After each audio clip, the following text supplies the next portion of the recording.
آج جو رو رہے ہو نا یہ اس پوائنٹ آج یہ کہہ رہے ہیں کہ ہم ایک ایسے چوکی مارے بختربند گاڑیاں تو کچے کے ڈاکوؤں سے لائے پہلے 12 سے 12 13 پولیس کو قتل کر رہے ہیں. آپ لوگ کیا کر رہے ہو؟ نواب نوروز خان کو پہاڑ سے قرآن شریف پہ اتارا, اس کے بعد اس کو اور اس کے بیٹے کو پھانسی دی گئی. اعتبار کرے قرآن کے اوپر کیا چیز رہتی ہے کہ وہاں پہ اعتبار کرے. جو پاکستان کو نہیں مانتا بندوق اٹھائی ہے وہ دہشت گرد. اس کو دہشت گرد بنایا کس نے؟ بلوچستان کے اس ایشو پہ مذمت کرنے سے پہلے تو میں اس ہاؤس کہ اس حالات میں مذمت کرتا ہوں کہ یا تو آگے والے سیٹس پہ ہی بات ہوتی ہے اور یا جب اس طرح کے سیریس ایشوز آتے ہیں تو اس میں ہمارے جو ذمہ وار لوگ ہیں وہ تو موجود نہیں ہوتے. جناب چیئرمین صاحب ذرا توجہ کریں, اور اس میں ہمیں ان کی توجہ بھی میرے خیال سے نہیں چاہیے کیونکہ یہ ایشو بلوچستان کا ہے اور بلوچستان ان کے اصول میں یا ان کے قبضے میں ہے نہیں.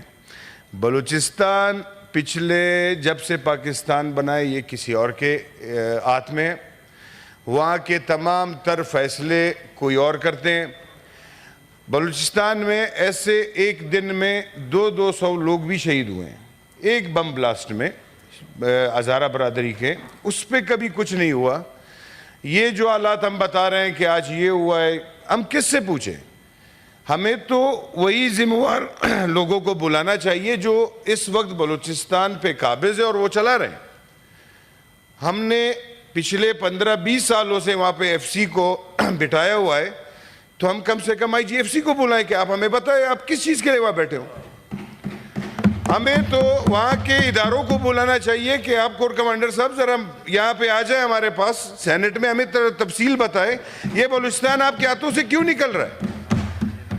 ہم نے بار بار اس چیز کی نشاندہی کی کہ وہاں پہ ہمارے سرکاری لوگ صرف پیسے وصول کر رہے ہیں. ہر ایک پوسٹ کا ایک پیسہ وصول ہو رہا ہے, کسی کو سیکیورٹی کی طرف دیکھنے کا ٹائم ہی نہیں ہے سر. اور یہ آج دوبارہ یہ بات دہرائی گئی ہے. ایک وقت پہ مشرف نے کہا تھا کہ میں وہاں سے ایڈ کروں گا بکتی کو, تو آج جو رو رہے ہو نا یہ اس پوائنٹ تھا. آج یہ کہہ رہے ہیں کہ ہم ایک ایسے چوکی مارے. بھائی ایس ایچ او کو چھوڑ دے, اپنے بختربند گاڑیاں تو کچے کے ڈاکوؤں سے لائے پہلے ہمارا اپنا سر تو اونچا کریں. وہاں سے 12 سے 12 13 پولیس کو قتل کر رہے ہیں, آپ لوگ کیا کر رہے ہو؟ چلو بلوچستان کو تو چھوڑ دو, وہ تو ان کے ہاتھ میں ہی نہیں ہے سر, اس پہ میں یہ بات کبھی بھی نہیں کرنا چاہوں گا. اگر آپ آج بھی توہین کر رہے ہیں ان لاشوں کی جو 26 اگست کو شہید ہوئے, یہ 2-4 دن سے جو یہ چل رہا ہے اجلاس, یہ اس کی توہین ہے.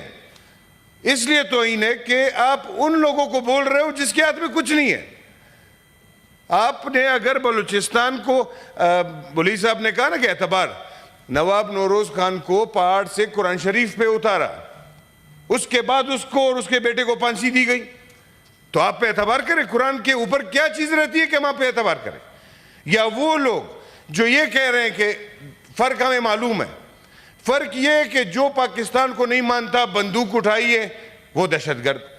ہم یہ نہیں چاہتے سر, ہم تو چاہتے ہیں کہ اس کو دہشت گرد بنایا کس نے, وہ کیوں پہاڑ پہ گیا. یہ بلوچوں نے تو پاکستان کو تسلیم کیا تھا, وہ تو پاکستان کا حصہ بن گئے, آج وہ کیوں پہاڑ پہ بیٹھے پاکستان کی مخالفت کر رہے ہیں. اس کا ذمہ وار آدمی جب تک آپ نہیں نکالو گے, جب تک کس کی وجہ سے یہ لوگ وہاں بیٹھے اور کون سا وہ کام ہوا ہے, تب تک آپ کا بلوچستان تو کیا ہے پاکستان ٹھیک نہیں ہو سکتا.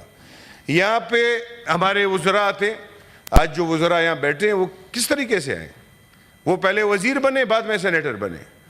اب ان کو ہمیں سننا پڑے گا. یہ بہت غلط روایات ہے جناب چیئرمین صاحب, لیکن جو منسٹری جس کے پاس ہے وہ ہمیں کم سے کم وہ جواب دے. بلوچستان کے اندر صرف یہ ایشوز نہیں ہے سر, میں نے کہا یہ پہلی دفعہ بھی نہیں ہے سر کہ اتنی پریشانی ان کو ہوئی ہے, پتہ نہیں کیا ہوا ہے اس میں. میں نے جو کل کی میٹنگ کے یہ بتا رہے ہیں کہ تمام پارٹیاں آئی ہیں, تو تمام پارٹیوں کی باتیں تو یہ سر سامنے رکھے کہ کس کس پارٹی نے آپ کو کیا کہا ہے. اس میں سے زیادہ تر پارٹیاں جو جمہوری نظام کو مد نظر رکھتے ہوئے جو بات کرتے ہیں, ان سب نے یہ ڈیمانڈ کیا ہے کہ سب سے پہلے یہ حالات کس کی وجہ سے خراب ہوئے ہیں ان کو نشاندہی کی جائے. اب مجھے یہ سمجھ نہیں آتا ہے, وہ 2 منٹ میں بات کر کے چلے گئے اور بڑے مطمئن تھے.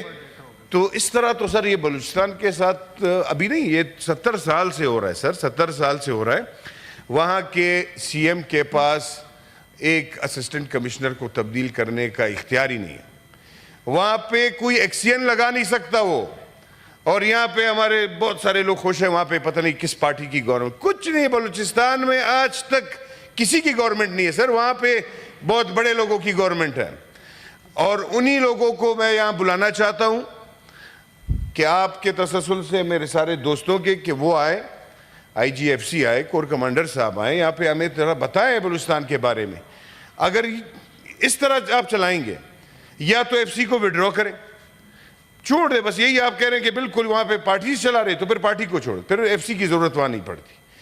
یہ میں نے پچھلے اپنی کمیٹی انٹیریئر میں بھی بولا ہے سر, کہ آپ یہاں سے ڈیرہ اسماعیل خان کے راستے سے بلوچستان جب جاتے ہیں نا سر, 5-6 بجے کے بعد سر آپ کا کوئی سرکاری افسر موجود نہیں ہوتا راستے پہ. چیتا شوز پہنے ہوتے ہیں لوگوں نے وائٹ کلر کے, قمیض شلوار میں. اب یہ نشاندہی پر یہ بیٹھتے ہوتے تو ہمیں بتاتے کہ یہ کون ہے. سادہ وردی میں پتہ نہیں انہوں نے کس کو لگایا ہوا ہے ڈیوٹی پہ. 5 بجے کے بعد پھر یہ پورا راستہ بلوچستان تک حوالہ کیا جاتا ہے ان کو. پھر صبح 6 بجے نماز کے بعد پھر واپس ہمیں وردیوں میں پولیس والے مل جاتے. اب یہ نہیں پتا کہ دن کو وہ وردی میں ہوتے ہیں, رات کو یہ سادہ لباس میں ہوتے ہیں, کیا ہوتا. تو ان سب چیزوں کے بارے میں ہمیں کون بتائے گا جناب, ہمیں کون بتائے گا اس چیز کا. لیڈر آف دی ہاؤس بیٹھے, ہمیں تو اس پہ بھی وہ کرتے ہیں کہ بھائی لیڈر آف دی ہاؤس کے ساتھ 3-4 ذمہ داریاں ہیں.